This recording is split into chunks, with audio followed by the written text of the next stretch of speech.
To this day. When I was a kid, I used to think that pork chops and karate chops were the same thing. I thought they were both pork chops, and because my grandmother thought it was cute, and because they were my favorite, she let me keep doing it. Not really a big deal.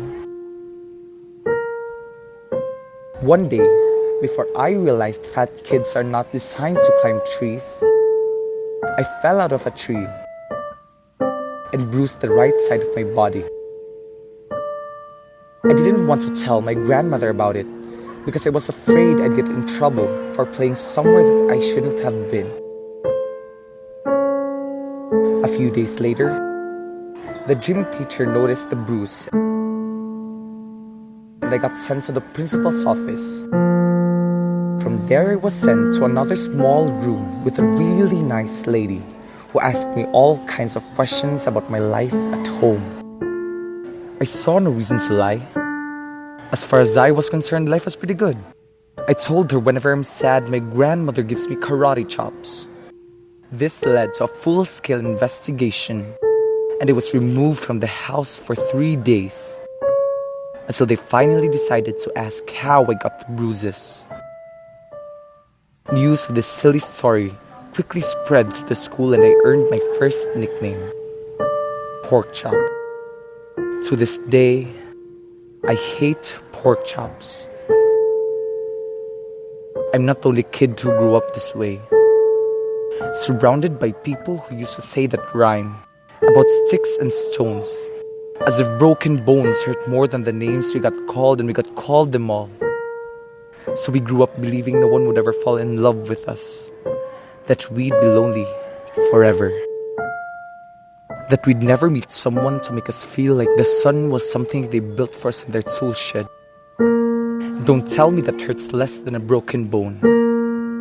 She was 8 years old, our first day of grade 3 when she got called ugly. We both got moved to the back of the class so we'd stop getting bombarded by spitballs. But the school halls were a battleground and we found ourselves outnumbered day after wretched day. We used to stay inside for recess because outside was worse. Outside we'd had to rehearse running away or learn to stay still like statues, leaving no clues that we were there. We searched for peace but had no luck. They taped a sign in the front of our desk that read, "Beware of dog." To this day, despite a loving husband, she doesn't think she's beautiful because of a birthmark that takes up a little less than half her face. Kids used to say she looks like a wrong answer that someone tried to erase but couldn't quite get the job done.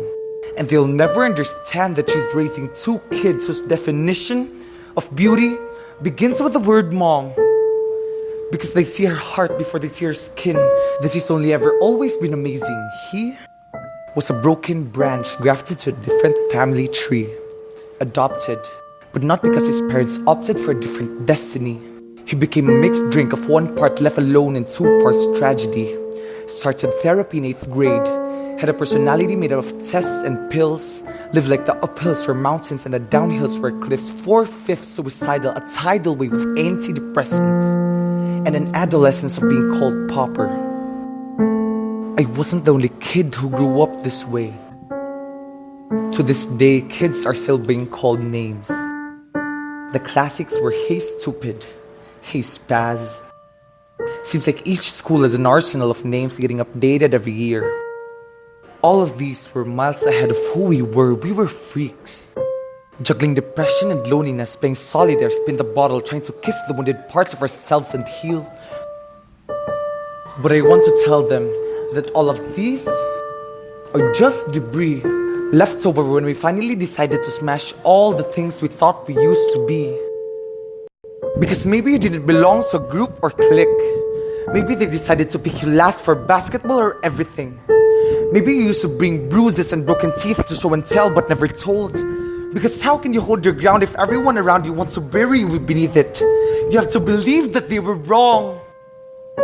They have to be wrong. Why else would we still be here?